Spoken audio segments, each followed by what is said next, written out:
washing my hands. Hello, my name is Lauren Marco. I'm a student nurse practitioner, and today I'll be doing a musculoskeletal assessment on the upper extremities.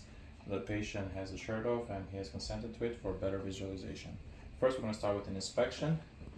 We're just going to look around, look for symmetry and deformities, any color changes, which I do not notice. Same thing on the back, except just the tan lines. Next, we're going to go on palpation. So I'm just going to start with palpating pectoral muscles. We'll look at your shoulders, your body parts, your elbows, the biceps, the triceps, forearm. Any pain? No swelling, no tenderness, no deformities. And next, we're going to start with orbicular over here. Any pain, tenderness? Next, we're going to move on to the shoulder girder. We're going to start with here. We're going to move our way up and outwards towards the zirconium. And then I'm going to come from the front.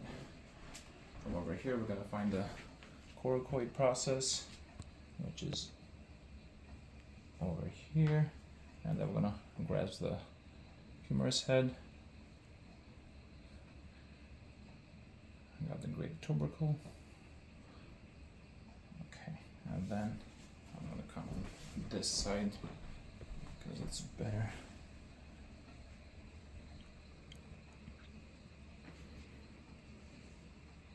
So we got the interior intertubercular groove over here, palpating. I'm not able to palpate the subacromial or subdeltoid bursa, but I can palpate the sits muscle, the supraspinatus, the infraspinatus, the teres minor, and the subscapularis. We'll do the same thing on any pain over there. Same thing on this side. And the bicep tendon. I'll move this back over here. Palpate for the sits muscles, which I mentioned earlier, the same thing. Okay, next we're gonna move on to the elbows. We've got the medial and the lateral epicondyles, and then we got the olecranon over here, and then any pain on the ulnar nerve? No. I will move on to the next one. Same thing. The medial and lateral epicondyle, olecranon, and then any pain, the ulnar nerve, no pain, no swelling, no tenderness. And then we move on to the wrist, the groove of the wrist, and then we got the styloid process over here, and then you can just push your thumb up a little bit like this. We got the anatomical snuff box. Okay, and then we got the carpal bones. Any pain, tenderness? No. Next, we're going to go on the distal interphalangeal joint. Any pain? No. We'll do this sideways as well. No pain, no tenderness, no swelling. We'll do the proximal ones, proximal joints. And sideways as well. Any pain, tenderness? No. Okay, there's no finding. Next, we're going to move on to range of motion. We're going to start with the shoulder. We'll start with flexion and extension. So I want you to put your arm up. Okay. And then put it down. Then go behind you. So that was flexion and extension, which is intact. For this patient, I know that he has deficits on the right side, so I do expect some limitation on the right side. Okay, we can do it the right. Put higher up. I can see the elbows bent. Okay. Now go behind you. Okay. So again, some limitation on the right side. And a new patient will be concerning, would require further investigation, but for this patient, it is a normal finding. Next, we're going to go to adduction and abduction. I want you to put your arm up and then kind of raise it up. Oh, there you go. And then the other arm. Okay. Put that down. Next, we're going to do adduction. I want you to put your arm up like this and then come across. Any pain? Okay, same thing with the other one. next we're gonna go to rotator. We're gonna do external and interior rotator. So for the external, I want you to put your arm up like this, and then come towards it. There you go. Any pain? Okay, I'll do the same thing with the other one.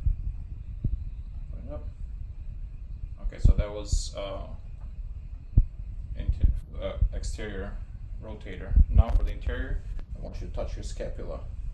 And again, I see some limitation. You can't even get to the scapula. But now with this other one, same thing. Can you go further down? Okay, come towards me, towards a little bit. Okay, I can. Intact. Next, we're gonna do the elbows. Put your elbows up. Flexion, extension, start intact. Next, we're gonna do supination and pronation. Put your arms up. Turn your palms. Supination. Turn back. Pronation. Again. Supination. Pronation. They'll start intact. Next, we're gonna move on to the wrist. We're gonna do flexion and extension. So I want you to put your arms out. Put your fingers up. Got flexion, and then put them down. Extension. Again, I can notice on the right side a little bit of deficit and limitation. Okay. And for we're gonna do, since we're doing the wrist, we're gonna do ulnar and radial deviation. So push your arms up like this. Put your arms up. Okay. And then cross. Okay, now radial or ulnar deviation. Next, we're gonna move on to the thumb. So for the thumb, take your thumb to the fifth. There you go. Flexion. Let's it back. Extension. Okay, then we're gonna do touch your. There you go. So flambo position. Push them up. Put your thumb out. Like that. Okay, that's abduction. Bring it back. Adduction. Well, sorry, intact. Next, I want to check on your fingers as well. I want you to do what I'm doing. So take your fingers, go further down, open them. That was flexion and extension. Open them again. Bring them together. Open them. And the muscle movement appears to be coordinated and it's intact. So after that, what we're going to do is we're going to do a couple special tests. We're going to check for rotator cuff and for carpal tunnel. We're going to start with the near impingement sign. I want you to raise your arm. Any pain? So that was a negative near impingement sign. We'll do the same thing on this side. Hands on the scapula. Any pain? No. Okay, that is negative as well. Next, we're going to do the Hawking. Again, we're testing for rotator cuff. Bring this over here. Any pain? Okay, and then we'll do the same thing over here.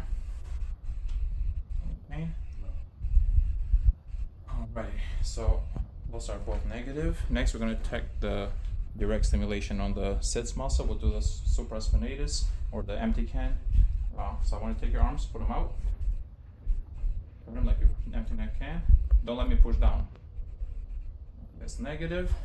Next, we're going to do the inferior spinatus. Take your arms up, thumbs out, push out. Negative. Okay, then next we're going to do the forearm supination. Put your arms up 90 degrees by your side. Okay, then you're going to come like you're picking something up, okay? So I'm going to try to resist it. Come up. Okay, do it again. It's also good, it's intact. And then we do the drop arm test. So I'm going to put your arm up over here. And I'm letting go, but try to hold it, okay, when I let go. Negative drop arm test, same thing on this side.